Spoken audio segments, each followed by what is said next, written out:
Pour prévenir ou traiter la déshydratation en cas de diarrhée du nourrisson, l'OMS, l'Organisation mondiale de la santé, recommande les solutions de réhydratation orale, appelées SRO. Un médecin peut conseiller, en cas d'urgence, de l'eau sucrée et de l'eau salée. Nous allons étudier dans cette vidéo donc, la préparation de ce type de solution. Introduisons d'abord quelques mots de vocabulaire. Le soluté est l'espèce chimique dissoute dans un liquide. Ici, c'est le sucre. Le liquide qui dissout un soluté est nommé le solvant. C'est le constituant majoritaire. Ici, il s'agit de l'eau. Le résultat obtenu s'appelle une solution. Dans ce cas précis, on parle de solution aqueuse car le solvant est l'eau. Après dissolution, les espèces chimiques constituant le soluté sont dispersées uniformément parmi les molécules de solvant. Ces espèces sont soit des molécules ou soit des ions. Prenons quelques exemples. Le soluté peut être solide, c'est le cas du glucose. Comme il est soluble dans l'eau, on écrira sa formule C6H12O6 et en indice, on indiquera AQ pour aqueux. Il s'agit ici d'un soluté moléculaire. Le sulfate de cuivre pentahydraté est soluble dans l'eau. Il donne une solution contenant les ions sulfate, SO4 et les ions cuivre, Cu2+.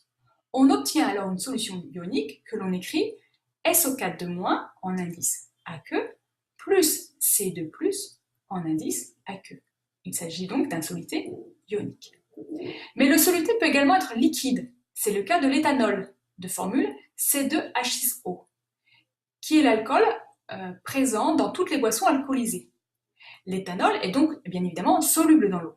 Dans ce cas, on écrira la formule de l'éthanol et en indice AQ pour aqueux. Le soluté peut également être un gaz. C'est le cas du dioxygène de l'air, qui se dissout dans l'eau, permettant ainsi aux poissons de respirer dans l'eau. On écrira la formule du dioxygène et on indice AQ pour aqueux. Un préparateur en pharmacie prépare une solution de 500 ml qui contient 4 g de sucre et 14 g de chlorure de sodium, c'est-à-dire le sel. Il prépare également une autre solution de 1 litre qui contient 8 g de sucre et 26 g de chlorure de sodium. Laquelle de ces deux solutions est la plus salée? Laquelle est la plus sucrée? Nous allons chercher à répondre à ces deux questions. Comparons pour le sucre. La solution de 500 ml a un volume de 0,5 litre.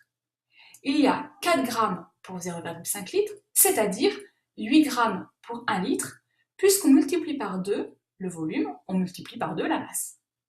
On remarque que la masse est la même dans la deuxième solution pour un même volume. Les deux solutions sont aussi sucrées l'une que l'autre.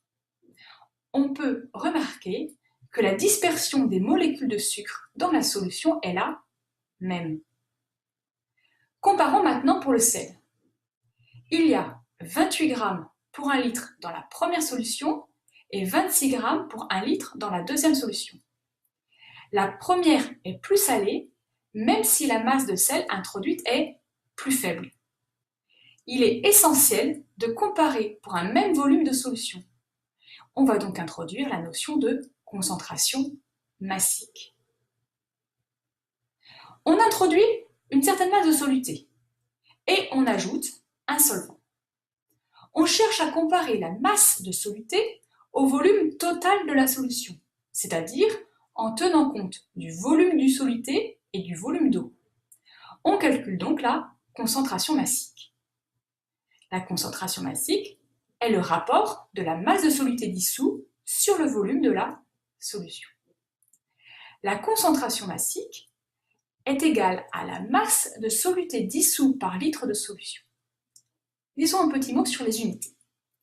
La masse s'exprime en grammes. Il s'agit de la masse de soluté dissous.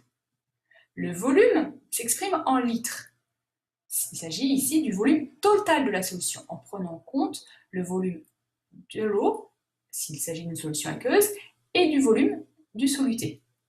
Et la concentration massique du soluté dissous en solution s'exprimera en grammes par litre.